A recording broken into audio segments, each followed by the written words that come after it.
Hello, everyone, and welcome to the Arwa lecture series organized by Dr. B.M. Morano and myself, Dr. Abdullah Al-Sharek.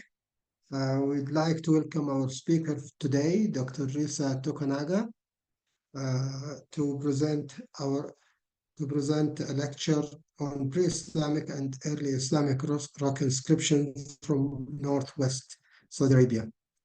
Dr. Risa Tokunaga is an advisor at the Saudi Heritage Commission. She obtained her PhD degree from Keio University.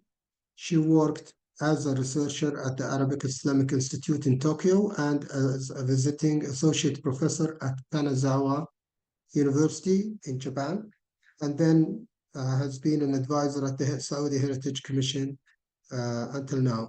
Her areas of interest are the rock inscriptions of the Arabian Peninsula, particularly early Islamic and ancient North Arabian inscriptions. She has participated in several archaeological projects in Sinai, Saudi Arabia, and Jordan. In recent years, she has been working for Saudi-Japanese archaeological missions in Tabuk, northwest Saudi Arabia, and the Heritage Commission epigraphic mission in Yambo. The floor is yours, Dr. Tokunaga, and you may start.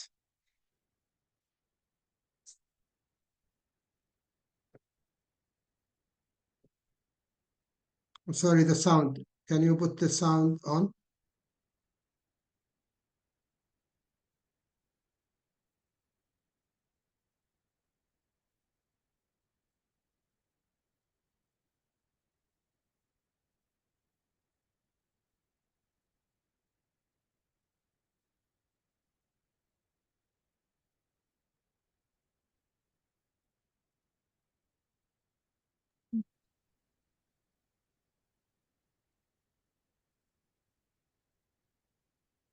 I'm sorry. Good evening and good morning, ladies and gentlemen. I'm Risa Tokunaga from the Saudi Heritage Commission. And thank you very much for coming to my lecture today. First, I would like to thank all the organizers for giving me this great opportunity. Today, I'm thrilled to introduce you to one of Saudi Arabia's most fascinating inscription sites through my lecture, Pre-Islamic and Early Islamic rock inscriptions from Northwest Saudi Arabia.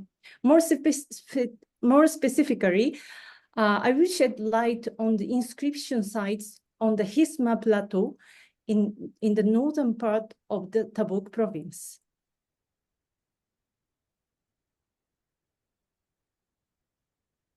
After general introduction about the Hisma Plateau, or Hadbat Hisma in Arabic, and its research history in the second part, I will overview the rich carved heritage on the rocks of Hisma from prehistory to the early Islamic period, also mentioning the gap of epigraphic habits in late antiquity.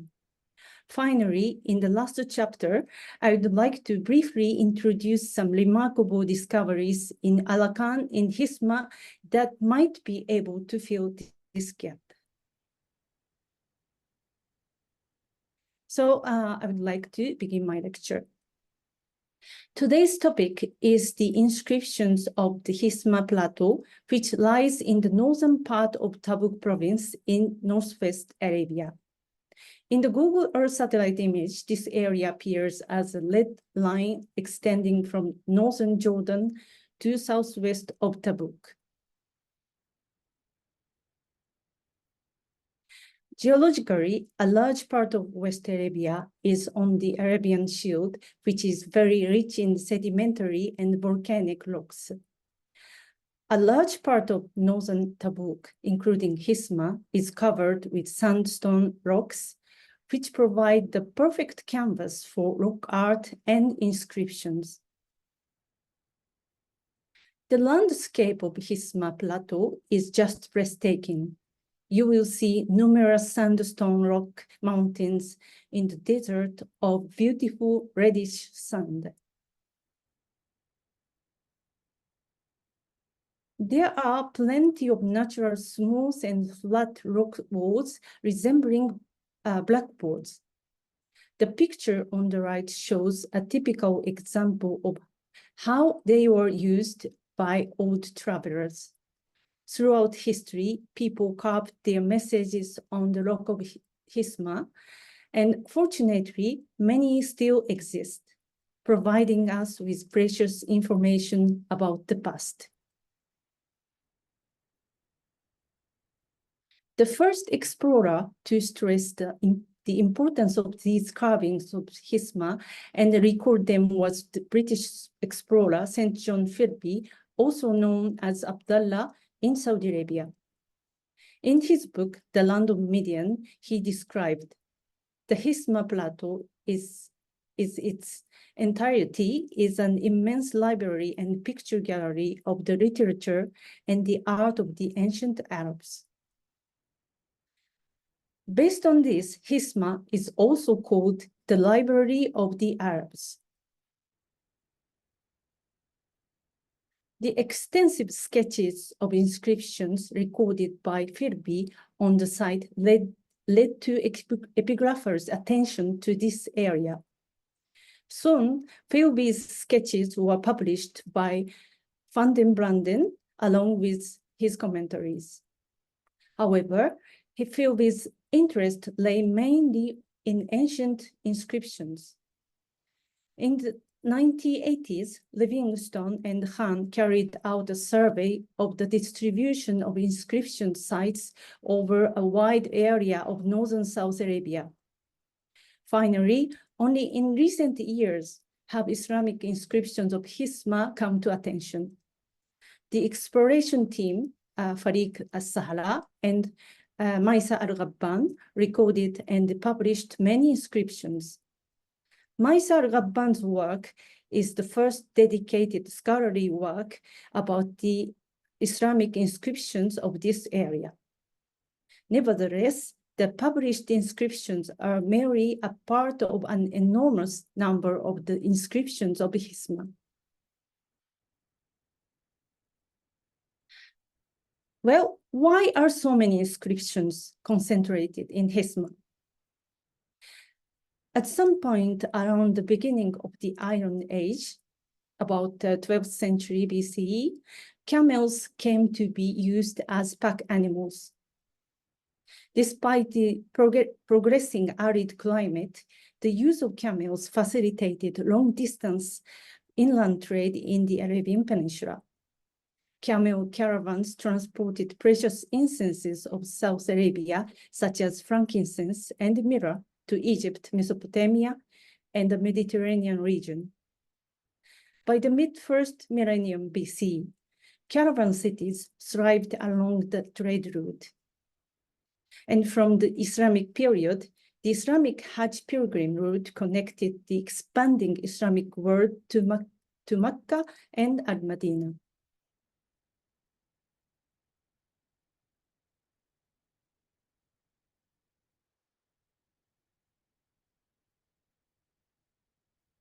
There are very few written historical sources that can tell us the laws used in antiquity and during the first 2 centuries of the Islamic period.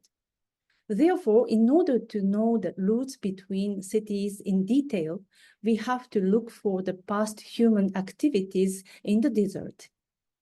In Northwest Arabia, recent inscription surveys have revealed specific routes.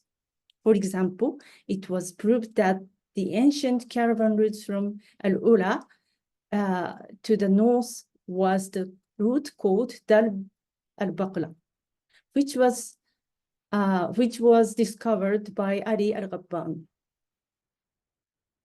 This route was surveyed by the team led by Layla Naimi.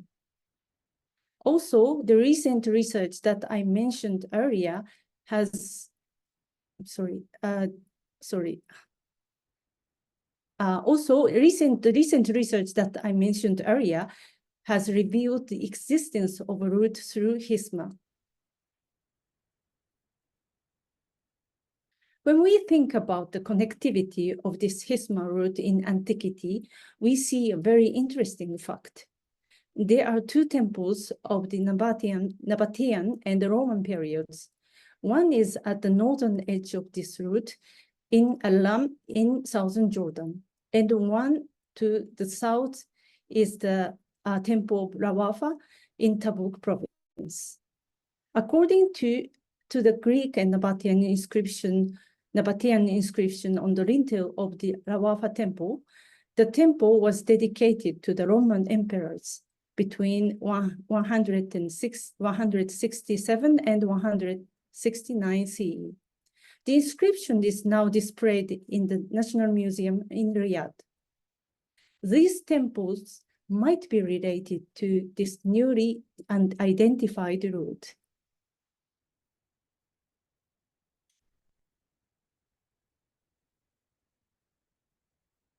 Now let's look into the materials from the Hisma Plateau. In Hisma, we have rock art from various periods, from prehistory to ancient inscriptions, from the middle of the first millennium BC to late antiquity and early Islamic inscriptions. Since prehistory, at least from the Neolithic period, the people of Hisma have used the natural rock walls as their canvas to draw various aspects of their lives. We see many bovines which lived in the Arabian Peninsula before aridification, and lions, ostriches, and camels. Some rock panels show hunting scenes. And some rock arts might show the religious customs of the people of the prehistoric period. Handprints, especially footprints, can be seen repeatedly in this area. They are widespread motifs of folk beliefs, regardless of era. Handprints most likely mean protection from evil. As aridity increased during the second millennium BC, depictions of bovines disappeared, replaced by those of camels. Pecked camel depictions in the upper middle of this photo might be among early examples. In Twaima site in the northern Hisma, there are two depictions of 4-horse chariots. They are probably dated to the first half of the first millennium BC. The period goes back a little earlier.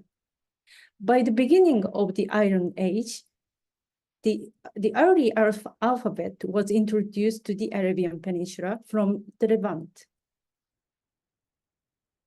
Just about the time an inland network of the Arabian Peninsula using camels developed, and the alphabet was spread across different areas in the peninsula and developed into varieties of South Semitic scripts. The development of South Semitic scripts, except for Ethiopian, occurred in and around the Arabian Peninsula. Not only in the prosperous kingdoms of South Arabia and North Arabian oasis caravan cities like Dumat-ul-Jandal and Dadan, but also nomads in the desert developed their own scripts such as Samudic and Hismaic. In addition, with the Neo-Babylonian king Nabonidus' arrival in Taima in northwest Arabia in the 6th century BC, the imperial Aramaic script and language were introduced. Eventually, this line of scripts survived in Arabia until now. The Aramaic script developed into Nabataean and gradually evolved into Arabic script during the 4th and 5th centuries. These are the scripts seen in the Arabian Peninsula. And surprisingly, at least 9 these scripts among them, 9 these scripts are present in Hisma.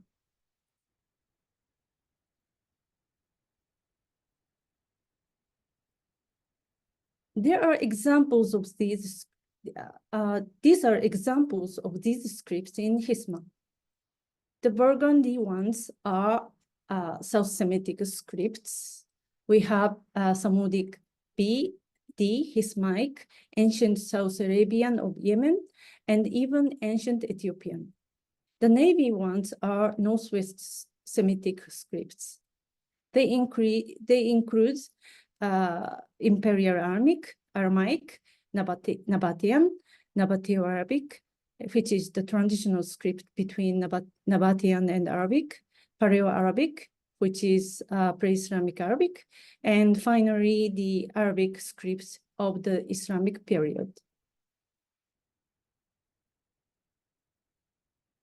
Now let me introduce inscriptions from Hisma in a chronological order. Particularly, I'm going to use materials from the 3 key sites in Hisma, Wadi al-Khirqa, Wadi al-Ghubay, and Alakan and Bajda, which are marked with triangles on this map. The surveys and visits to these sites were realized as a part of Saudi-Japanese archaeological project in Tabuk by the Saudi Heritage Commission and Canada University, led by Mr. Abdul Mohsen Al-Monih and Professor Sumio Fuji. The oldest inscriptions date back at least to the middle of the first millennium BC. In Wadi Ghubay, we found some Samudic B inscriptions, which is one of the oldest ancient North Arabian scripts. The basis of the dating is an inscription mentioning a Babylonian king recorded by Philippi on the left of this slide. In addition to Samudic B, we found Imperial Aramaic inscriptions on the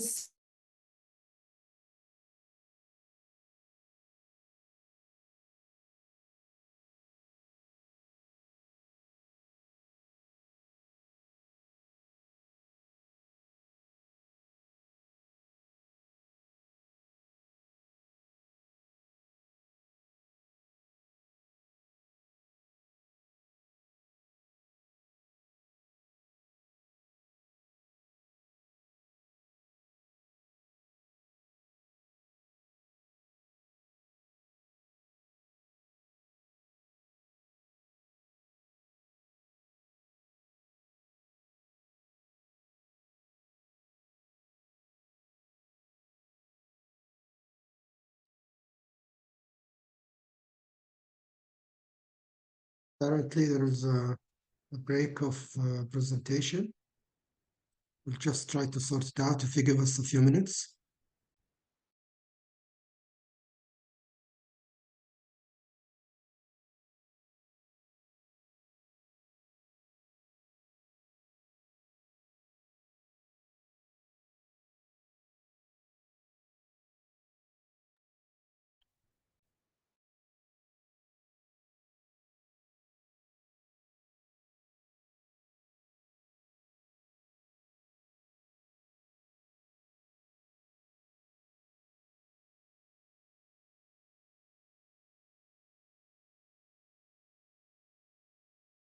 I'm very sorry. It seems that I lost my internet connection.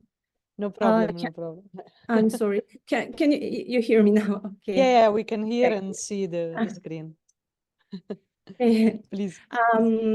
Should I begin with the last slide or from this slide? Sure, as you like. The last one was the explanation about the Imperial Aramaic inscription. And next one is about Jabal Safina inscriptions. Jabal Safina near Bajda is a large concentration of inscriptions from the early Islamic period, but there is a panel of ancient inscriptions at the northern end of this mountain. And there, 2 ancient South Arabian inscriptions were found. Ancient South Arabian inscriptions can also be found at other sites in Hisma, although not large in numbers. In addition to these inscriptions, there are Nabataean inscriptions. From the 1st century BC to the beginning of the 2nd century BC AD, this region became a part of the Nabataean kingdoms. And even after the Roman Empire's annexation, many Arab tribes in this region used Nabataean script. It is known that Hismaic inscriptions coexisted with Nabataean inscriptions, as evidenced by the existence of the inscriptions written in both scripts. Here is one of the examples in Tul al-Qawwas in Hisma. Here, a man called Taymallah drew a man, a camel, and a horse, and wrote his name in Hismaic and Nabataean as his signature. Hismaic, named after the region's name, was an indigenous script used by nomads of this region. Like Safavitic inscriptions, Hismaic inscriptions are written freely in terms of writing direction. Sometimes they are written from right to left, vertically from top to bottom, like the inscriptions in the last slide, but most of them are written windingly, like this inscription. This inscription is written with a typical Hismaic formula. The author of this inscription, after his name, wrote a supplication to the goddess Lat for his 5 brothers.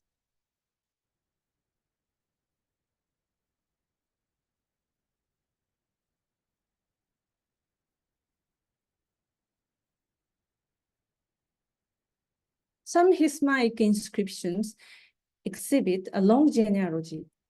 This inscription from Wadi al-Khirqa shows the names of 8 generations, including the inscriber's name. The text begins from the upper left. We can trace 8 generations, including the author's name. Also, it is worth mentioning that some names are repeatedly used. It seems that a boy is frequently named after his grandfather's name. In this graffito, the inscriber and his grandfather have the same name. Hag and the great-grandfather and his grandfather also have the same name. Such a custom continues among many tribes in the Arabian Peninsula to the present. In Wadi al-Khirqa, we also found mixture of Hismaic and Samudic D script in some inscriptions. Interestingly, these inscribers seem to have been fond of drawing. They drew camels, an oryx, lions, and a horse or a donkey rider.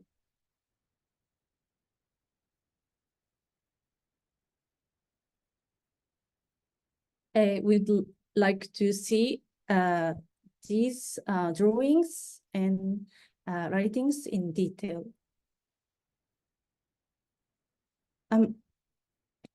This pair of inscriptions near the drawings of a lion and an oryx turned out to form one inscription, showing the drawer's name. Here on the left is the inscriptions of Hisma.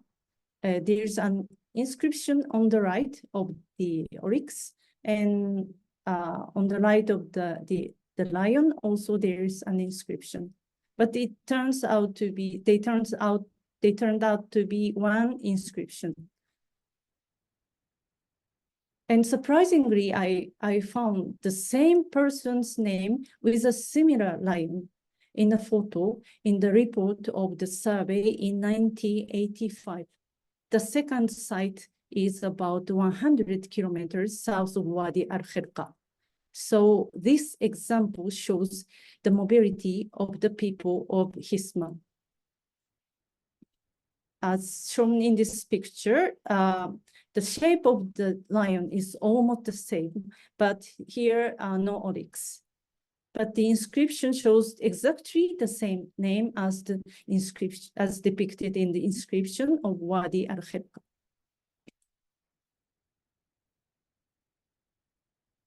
During the 4th century, various changes came about. By the end of the 4th century, for example, Hisma, formerly under the Roman rule, came under the control of the Arab tribes. And development of Nabataean script to Arabic script started. And these transitional forms are called Nabateo-Arabic. And it has been thought that ancient North Arabian fell into disuse. Did the people of Hisma stop writing on the rock during the 5th and 6th centuries? This topic will be discussed in the next chapter. And now I would like to move to the Islamic period.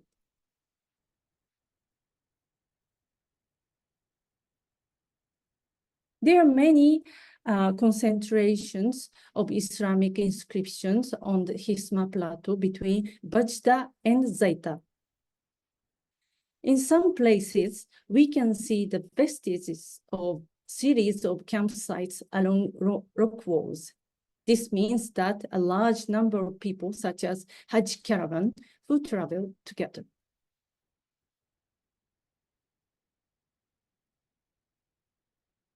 Another remarkable concentration of early Islamic inscriptions is seen in Jabal as-Safina in Ka'a Bani Mur near Bajda. The mountain is also called Jabal al-Bakhira, and both names mean the ship mountain. Indeed, the mountain looks like a ship on a sea of sand. The full mountain is covered by inscriptions of the 7th and 8th centuries. Here's a video of this, the landscape of the site.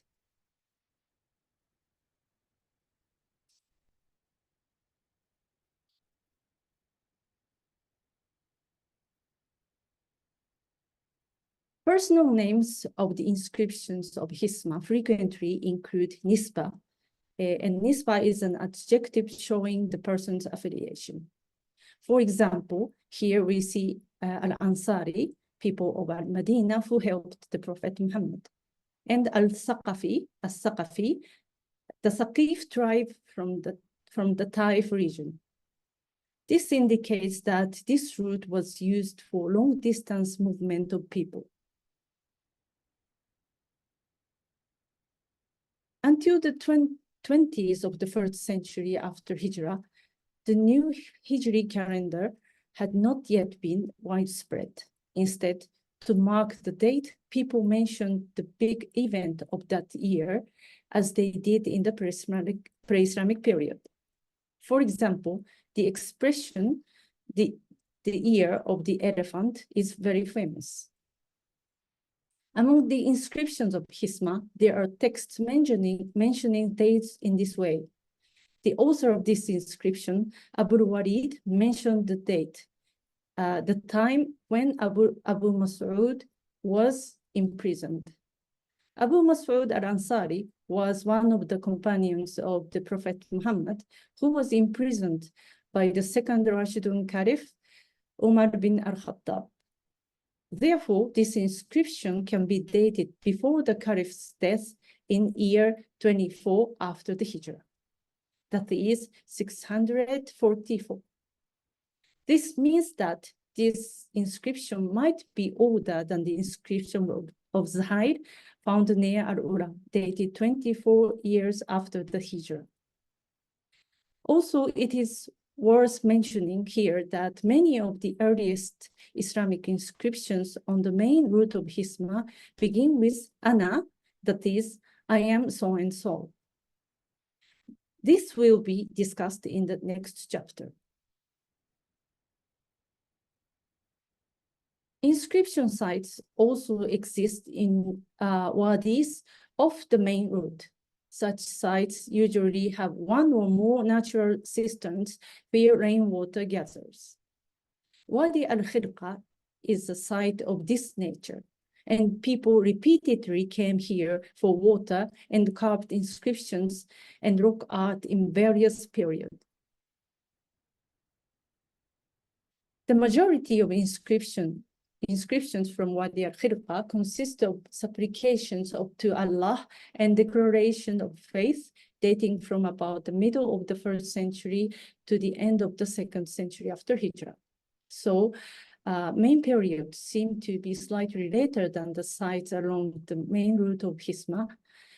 In addition, the features of the inscriptions are also different. In al-Khirqa, no inscription mentions the author's affiliation or the place of origin. So people who wrote in this wadi seem to be local people from the same tribe. In addition, many of the inscribers turned out to be relatives from the genealogy of the names.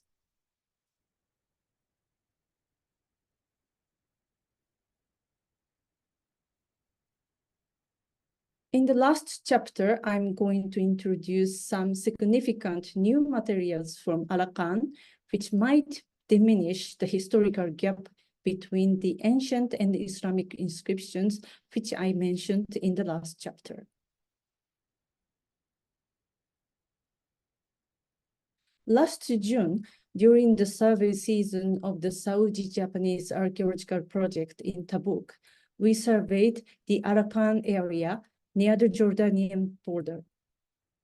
And we were astonished by the significance of the inscriptions of this area. Looking from the north of this map, Jabal Marih is an exceptional site with inscriptions from late antiquity to the Islamic period. The second one, Hadbat al-Biyad, is a large concentration of Islamic inscriptions. There are more sites in this area, but the topic of this chapter is our discoveries in Jabal Marih and in the modern cemetery.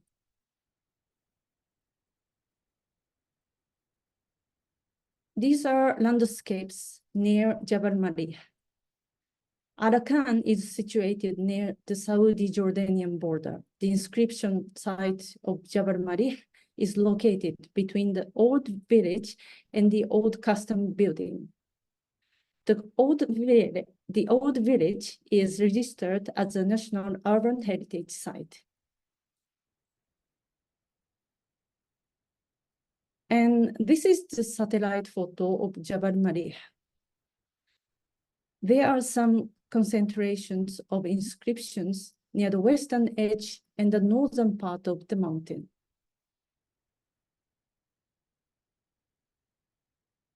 Unlike other sites in Hisma, the majority of the ancient North Arabian inscriptions here are Talmudic D. There are also some Nabataean and Paleo-Arabic inscriptions. Notably, one of the inscriptions, which is in the center, reads, "I am Wa'il of the Shams family," and in the second line, Salam, or peace. This greeting word is also seen frequently in Nabataean inscriptions. Now, let me explain a little about the group called Samudic D. Samudic D is one of the ancient North Arabian scripts, which is widely but sporadically distributed in Northwest Arabia, especially near the Red Sea area. This script group has yet to be studied, has not yet been studied satisfactorily. These sources provide clues to its date, but existing sources clearly indicate its use from at least the latter half of the 3rd century until the 4th century. Two 4th century examples from the Egyptian Delta were left by soldiers of the Arab auxiliary units in the Roman army. The characteristic formula of Samudic tea is I am so and so. During this survey, we found an amazing Samudic tea and Nabataean Arabic bilingual inscription, or we can say, rather we should say, instead of Nabataean Arabic, Paleo-Arabic bilingual inscription in a photograph provided by a local collaborator. However, the inscription at that time was located within the modern cemetery of Alakan, and we could not see it during the survey period. However, in view of the inscription's importance, Heritage Commission transferred the stone to the Tabuk Museum for study in July.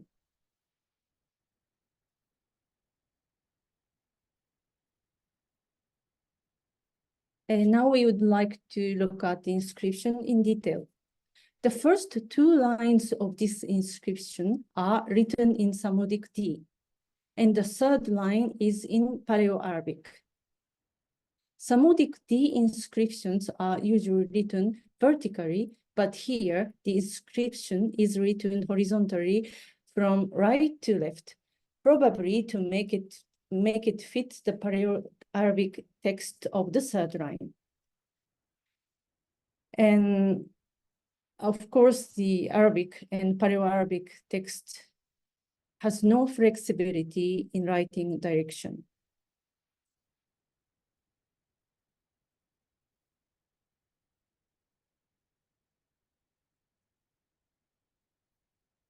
And let's see the Samudic part. The Samudic text reads, Ana Harbu bin Husayl or Hushayl. This one, sorry, Husayl. And this inscription can be translated, I am Harbu, son of Husayl.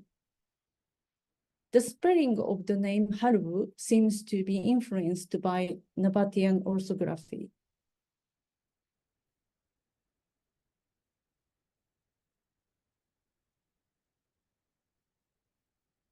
The Paleo-Arabic part shows the text, which means precisely the same as the Samudic tea text, but it is written with Nabataean spellings, which are personal names with waw endings.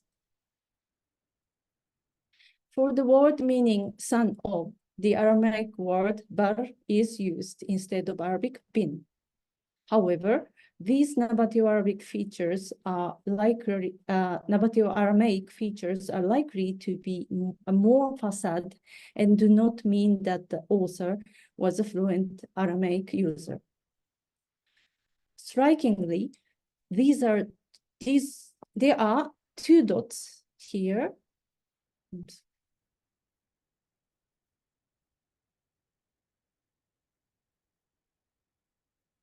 In this part. There are two dots on the letter Ha of Ana, and the letter Ha has a peculiar letter Ha here, this one, this part, and here has very peculiar horned shape.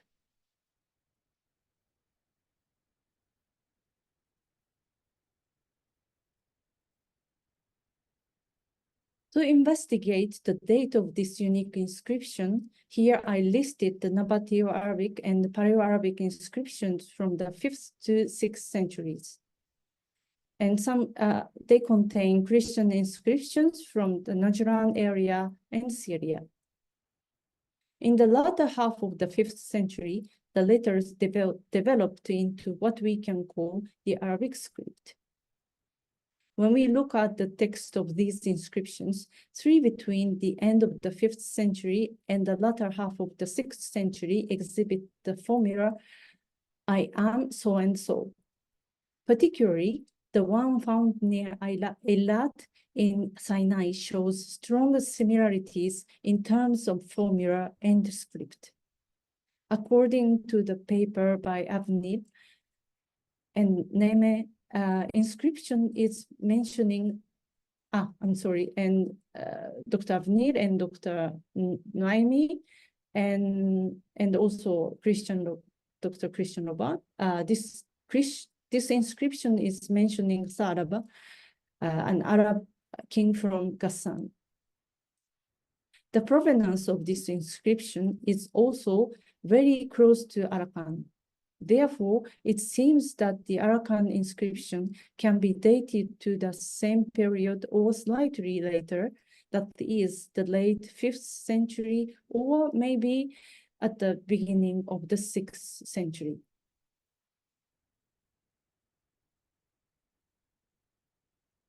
The formula, I am so and so, is a very common formula of the Islamic inscription of the earliest stage, but almost disappears in the 2nd century after Hijrah.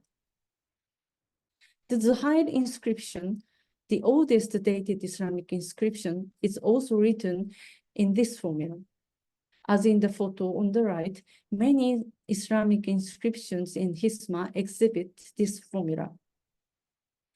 These formulaic similarities between the early Islamic inscriptions and the ancient North Arabian inscriptions has already been pointed out by Dr. Abdurrahman al-Ansari in his book about Khaybar in 2006. And later by Harimaki and Lindstedt in detail in their paper in 2016. However, the chronological gap of centuries made it difficult for them to connect them directly. But the discovery of the Alakan inscription has narrowed this gap.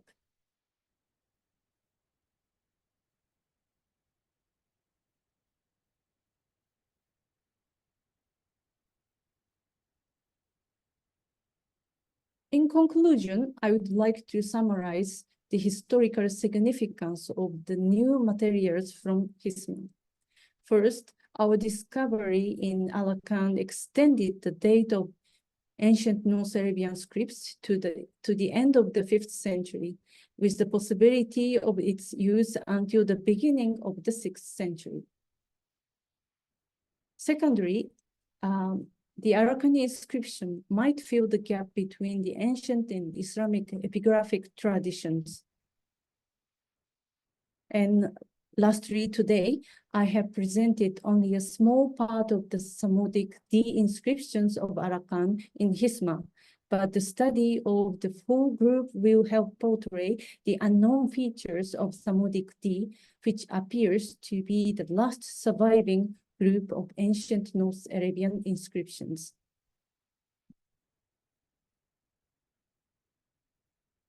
Last but not least, here are the names of the mission directors and colleagues who worked with me in Hisma.